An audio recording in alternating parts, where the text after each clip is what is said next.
Hi friends, welcome to கனவு மேகம். எல்லோரும் எப்படி இருக்கீங்க? வாங்க இன்றைக்கி ஒரு சூப்பரான அடிபொலியான டேஸ்டியான ஈவினிங் ஸ்நாக்ஸ் செய்ய போகிறோம். இதுக்கு அது எதுன்னு பெருசாக நீங்கள் கடையில் போய் எதுவும் வாங்கணுன்றதுலாம் இல்லை. ஜஸ்ட்டு வீட்டில் இருக்க கோதுமை மாவு வச்சுட்டு நம்ம சர்க்கரை வச்சு இது பண்ண போகிறோம். சூப்பராக இருக்குங்க. கண்டிப்பாக நீங்கள் இதை ட்ரை பண்ணுங்கள். வாங்க எப்படி செய்கிறதுன்னு சொல்லி பார்த்துடலாம். ஒரு 2 கப் அளவுக்கு கோதுமை மாவு எடுத்துக்கோங்க. ஒரு 1/2 கப் அளவுக்கு சுகரை நீங்கள் மிக்சியில் போட்டு நல்லா பவுட்ரு பண்ணி எடுத்துக்கோங்க. கொஞ்சமாக சால்ட்டு சேர்த்துக்கோங்க.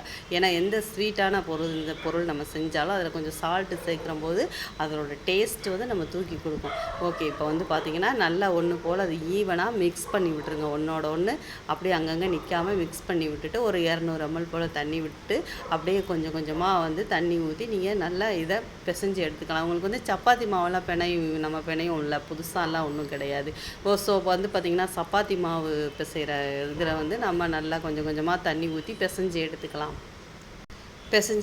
அப்படியே நீங்கள் கொஞ்சம் டைட் ஆகிற மாதிரி இருந்துச்சுன்னா கொஞ்சமாக நல்லா தண்ணி விட்டுட்டு இப்படி 2 அடி அப்படியே அங்கிட்டுமா அடிச்சுட்டு அப்படியேவோ நீங்கள் ஒரு 10 நிமிஷம் போல் ஒரு காட்டன் கிளாத் போட்டு நீங்கள் இதை மூடி வச்சிடலாம். இல்லைன்னு சொல்லியாச்சுன்னா நீங்கள் ஒரு மூடி போட்டு கூட இதை நல்லா நீங்கள் ஒரு 10 நிமிஷம் போல் நல்லா சாஃப்ட் ஆகுறதுக்கு மாவு சாஃப்ட் ஆகிறதுக்காக நம்ம மூடி வச்சிடலாம். அவ்வளோதான் பாருங்கள். இப்போ நமக்கு பிசைஞ்சு எடுத்தாச்சு, நம்ம மூடி வச்சிடலாம்.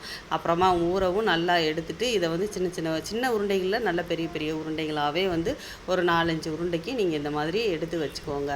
இப்போது இதை நம்ம சப்பாத்தி தேய்க்கிற கட்டையில் போட்டு நல்லா கொஞ்சமாக ரொம்ப மெல்லிசாக இல்லாமல் ரொம்ப திக்காகவும் இல்லாமல் ஒரு மீடியம் லெவலில் பார்த்திங்கன்னா இதை நம்ம தேய்ச்சிட்டு இந்த மாதிரி டைமண்ட் ஷேப்பில் கத்தி வச்சு நீங்கள் கோடு போட்டிங்கன்னா நமக்கு சூப்பராக டைமண்ட் ஷேப்பில் கிடச்சிரும். இவ்வளோ தாங்க. இப்போ நம்ம என்ன பண்ண போகிறோன்னா பார்த்திங்களா, நல்ல டைமண்ட் ஷேப் நமக்கு வந்திருக்குதா? அவ்வளவே தாங்க. வாங்க போய் பார்த்துடலாம். இப்போ அடுப்பில் ஒரு கடாயை வச்சுட்டு எண்ணெய் கொஞ்சமாக விட்டுக்கலாம். ஒரு 1/4 லிட்ரு போல் எண்ணெயை விட்டுட்டு அப்படியே என்ன பண்ணுறோம், நம்ம கட் பண்ணி வச்சுருக்க டைமண்ட் ஷேப்ஸை நம்ம போடுறோம். இதுக்கு பேரே டைமண்ட் கேக்குன்னு தான் சொல்லலாம். நாங்கள் கேரளாவில் அடிக்கடி நாங்கள் சின்ன வயசில் இருக்கும்போது பார்த்திங்கன்னா எங்கள் அப்பா அம்மா எல்லாம் செஞ்சு கொடுப்பாங்க. அது கொஞ்சம் டிஃப்ரெண்ட்டாக செஞ்சு கொடுப்பாங்க. எப்படின்னா இது தனியாக சர்க்கரை சேர்க்காமல் தனியாக செஞ்சுட்டு அப்புறமா ஜீனி பாகு காய்ச்சிட்டு அதுக்குள்ளே இதை போட்டுட்டு 1 டே நைட்டு ஃபுல்லாக அதில் ஊற விட்டுட்டு எடுத்து கொடுப்பாங்க. நல்லா சாப்பிட்றதுக்கு செம்ம டேஸ்ட்டாக இருக்கும். ஆனால் இன்றைக்கி நம்ம அர்ஜெண்ட்டாக இது பண்ணுறதுனால நம்ம ஜீனி பாகெல்லாம் காய்ச்சலை. நான் ஜீனியை பவுட்ரு பண்ணி அதோட மிக்ஸ் பண்ணியிருக்கேன். அவ்வளோதான் டிஃப்ரென்ஸ். பார்த்திங்கன்னா இந்த மாதிரி நல்லா பரட்டி விட்டுக்கோங்க. கலர் சேஞ்ச் ஆகும்.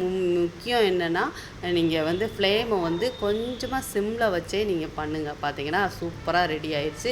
நீங்கள் வேகிறப்ப பார்த்தீங்கன்னா அந்த வெந்து வரும்போது அந்த சலசலன்னு சத்தம் கேட்கும், அந்த கிறிஸ்பி சவுண்டு. அப்போ ஓகே வெந்துருச்சு.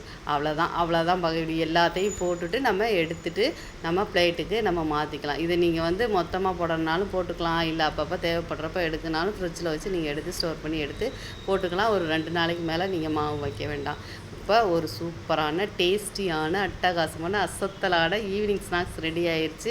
நீங்கள் கடைக்கு போய் மிச்சர் வாங்கணும், சேவ் வாங்கணும் அந்த இதெல்லாம் இல்லைங்க. சூப்பராக இருக்கிற பொருள் வச்சு செஞ்சாச்சு. மறக்காமல் நம்ம சேனலை சப்ஸ்கிரைப் பண்ணிக்கோங்க.